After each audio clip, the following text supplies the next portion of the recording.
Hola, bienvenidos a este nuevo video en el cual estudiaremos los sistemas de fuerzas concurrentes. En esta ocasión determinaremos la fuerza resultante aplicando los métodos gráficos del paralelogramo y del polígono. Veamos ahora lo que se conoce también en sistemas de fuerzas como las fuerzas concurrentes. Acá observamos un objeto el cual está siendo impulsado por dos personas, pero con estos sentidos. Fíjense que hay diferentes direcciones y en el primer ejemplo acá vemos que la dirección es hacia la derecha y en el otro, la otra persona la está empujando hacia arriba, visto del plano de la figura.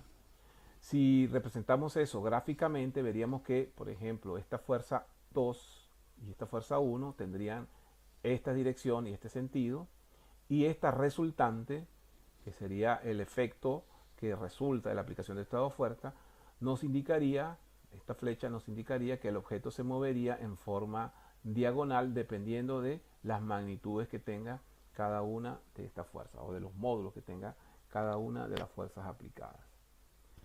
Si lo vemos acá desde el punto de vista gráfico, tendríamos a F1, podemos llamar por ejemplo a esta fuerza F1, aplicada en dirección horizontal, y F2 podríamos indicar que está siendo aplicada en dirección vertical. Si trazamos las direcciones de ambos vectores, veremos que justo en este punto hay un corte de las direcciones de ambos vectores. Por eso entonces, cuando en un sistema de fuerzas sus direcciones se cortan en un punto específico, se habla de que son fuerzas o es un sistema de fuerzas concurrentes. Acá entonces vemos el punto de corte de las direcciones. Para analizar este sistema, entonces podemos encontrar una fuerza F1 que pudiera ser aplicada en otra dirección y una fuerza 2 que pudiera tener otra inclinación. Es decir, no necesariamente la aplicación de las fuerzas tiene que ser horizontal y vertical. Acá vemos la fuerza 1 aplicada en forma horizontal hacia la izquierda, pero esta fuerza 2 tiene una determinada inclinación. En este mismo caso también tenemos una fuerza 3, es decir, ya no es un sistema de dos fuerzas, sino un sistema de tres fuerzas, y tiene esta dirección y este sentido.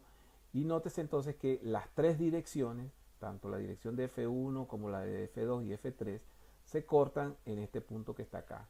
Ese punto entonces es el punto de corte de las tres direcciones, y por ende ambos sistemas, tanto el de las dos fuerzas de la izquierda como el de las tres fuerzas de la derecha, podemos decir que son sistemas de fuerzas concurrentes. Entonces, para resumir los conceptos vinculados a fuerzas concurrentes, decimos que dos o más fuerzas son concurrentes cuando sus direcciones se cortan en algún punto. En un sistema de fuerzas concurrentes, para poder encontrar la resultante de ese sistema, podemos utilizar métodos gráficos. Esos métodos gráficos se pueden resumir en los dos métodos más comunes, que son el método del paralelogramo y el método del polígono, el cual vamos a analizar más adelante. El método del paralelogramo se utiliza cuando generalmente solo actúan dos fuerzas. Y básicamente el método del paralelogramo consiste en los siguientes pasos. Primero debemos trazar los vectores partiendo de un mismo punto de aplicación. Es decir, tenemos que unificar el punto de aplicación de las fuerzas. Segundo, debemos trazar líneas paralelas a las fuerzas de forma punteada para obtener así el dibujo geométrico del paralelogramo. Luego, a partir del punto de aplicación de las fuerzas, al cruce de las líneas auxiliares que se trazaron en forma punteada, nos permite entonces obtener así, en ese punto de corte, partiendo desde el punto de aplicación hacia ese punto de corte del de las líneas del paralelogramo trazadas, obtenemos la resultante. El otro método, que es el del polígono, básicamente nos permite encontrar la resultante de un sistema cuando por lo general hay más de dos fuerzas. En este caso, el paso número uno es colocar una fuerza a continuación de la otra, es decir, el punto final del vector de una fuerza 1 se coloca junto con el punto inicial de la siguiente fuerza. manteniendo en cada uno de los vectores las tres características fundamentales: la magnitud, la dirección y el sentido. La resultante entonces se traza en este caso utilizando un segmento que va a ir desde el punto de aplicación de la primera fuerza al extremo de la última fuerza. Y el sentido de la fuerza resultante será desde el origen de la última fuerza, punto de referencia que nos va a servir para trazar esa resultante. Veamos en forma gráfica este tipo de métodos para que podamos visualizar la aplicación de los mismos. En este caso vamos a iniciar con el método gráfico del paralelogramo. Tenemos una fuerza 1, tenemos una fuerza 2 aplicadas con esas direcciones y sentidos que se observan en la figura. Y vamos a utilizar esta escala en kilogramos para poder indicar más o menos la magnitud de los vectores que estamos utilizando en el ejemplo. Si utilizamos esa escala y medimos la fuerza F1, podríamos decir que la fuerza F1 tendría unos 16 kilogramos y la fuerza F2 tendría más o menos unos 10 kilogramos. Es decir, estamos dando entonces las magnitudes o los módulos de dichos vectores. Trazamos entonces ahora para la aplicación del método del paralelogramo, trazamos un sistema de ejes cartesianos, sistema horizontal y un sistema vertical, y colocamos en el punto de origen de ese sistema cartesiano el vector F1, manteniendo sus tres características. Mantenemos su dirección, mantenemos el sentido y mantenemos su módulo. Las tres características del vector se conservan. Lo mismo hacemos con F2. Colocamos a F2 en el punto de origen del sistema cartesiano. En este caso, entonces, los dos vectores tienen el mismo punto de origen. Conservamos en F2 su módulo, conservamos su dirección y conservamos su sentido. Para la aplicación del método, como lo decía el procedimiento anterior, entonces trazamos una línea paralela al vector F1 y luego trazamos una línea paralela al vector F2 y formamos entonces el paralelogramo. Para obtener el vector resultante, trazamos entonces un vector que va a ir desde el punto donde se unieron los orígenes de los vectores que estamos sumando hasta el punto de corte de las líneas trazadas para formar el paralelogramo. Y este vector entonces será el vector de la fuerza resultante, que lo identifiqué en este caso como FR. Un vector que tenga igual magnitud e igual dirección pero sentido opuesto, entonces es a lo que vamos a llamar la fuerza equilibrante. En este caso, si utilizamos la misma escala con la que inicialmente planteamos los vectores, podríamos medir entonces cuál es la longitud de este vector para saber cuál es el módulo de este vector resultante. Y en este caso, si aplicamos esta escala de medición, tendríamos que la fuerza resultante sería de unos 19 kilogramos. En esta dirección y en este sentido, tal cual como se obtuvo con el método del paralelogramo. La fuerza equilibrante entonces será la misma magnitud o valor, pero el signo menos indica que tiene un sentido opuesto a la fuerza resultante. Veamos ahora este otro caso. Tenemos una fuerza F1 y tenemos una fuerza F2. En este caso la fuerza F1 está en forma horizontal, pero la fuerza F2 no necesariamente está en forma vertical, sino que tiene una determinada inclinación. Acá medimos nuevamente las fuerzas, son las mismas fuerzas anteriores, solo que la fuerza F2 entonces cambió su dirección, cambió levemente su dirección, tiene una determinada inclinación.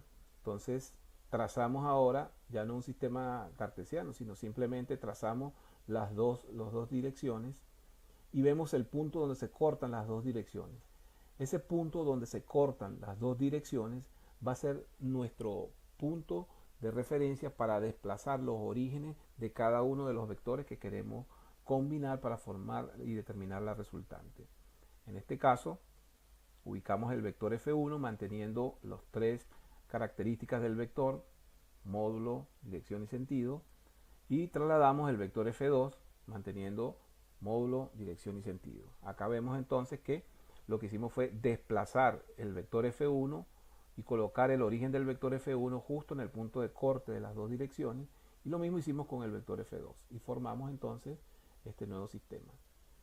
Una vez que tenemos ya los sistemas ubicando el punto de origen en el punto de corte de las direcciones, entonces trazamos una línea paralela al vector F1 y una línea paralela al vector F2, formando la figura geométrica del paralelogramo.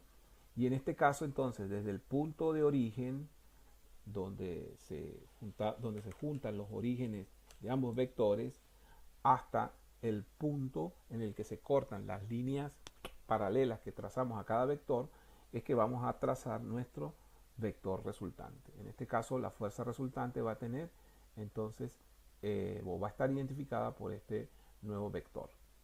Si aplicamos entonces la fuerza equilibrante, tendríamos un vector de igual magnitud, es decir, de igual módulo, pero con un sentido contrario. Tiene también la misma dirección, pero con un sentido contrario. Y si utilizamos nuestra escala de mediciones para ver cuál es el valor de la fuerza resultante, veremos entonces que en este caso la fuerza resultante tendrá 24 kilogramos y la fuerza equilibrante el mismo valor, pero con el signo negativo que indica el sentido contrario. Ahora veamos el método gráfico del polígono para fuerzas concurrentes y cómo obtener la resultante en este método. Tenemos ahora un vector F1, tenemos un vector F2 y tenemos un vector F3. Tenemos tres vectores. Utilizamos la misma escala que usamos en el caso anterior del método del paralelogramo y medimos las magnitudes de cada vector. F1 en este caso podríamos decir que mide 16 kilogramos, F2 9 kilogramos y F3 21 kilogramos. Acá tenemos entonces las magnitudes de F1, sería este vector, F2, que sería este vector, y F3, que sería el vector de color amarillo. Acá para el método del paralelogramo, el procedimiento dice que entonces colocamos cada vector y al final de cada vector vamos agregando el inicio del vector siguiente, manteniendo las características de cada vector.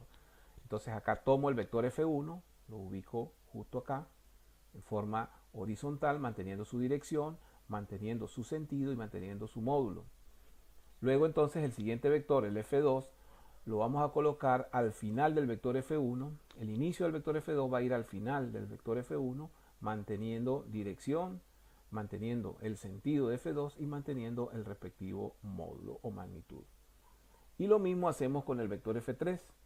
El vector F3 lo vamos a desplazar hacia el punto donde se encuentre el final del vector F2 y allí entonces inicia el vector F3 y debemos mantener la dirección, que sería la misma inclinación en este caso, el sentido y la magnitud.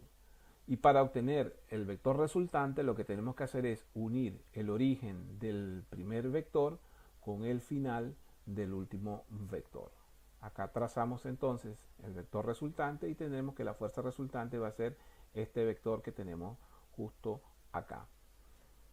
La fuerza equilibrante será entonces un vector de igual magnitud y dirección, pero de sentido opuesto. Si aplicamos entonces la escala de medición, en este caso nuestra fuerza resultante sería de unos 22 kilogramos. Y la fuerza equilibrante tendría el mismo valor, pero con el signo negativo que indica que tiene un sentido opuesto. En este caso sería menos 22 kilogramos. Y de esta forma llegamos al final de este video. Saludos y feliz día.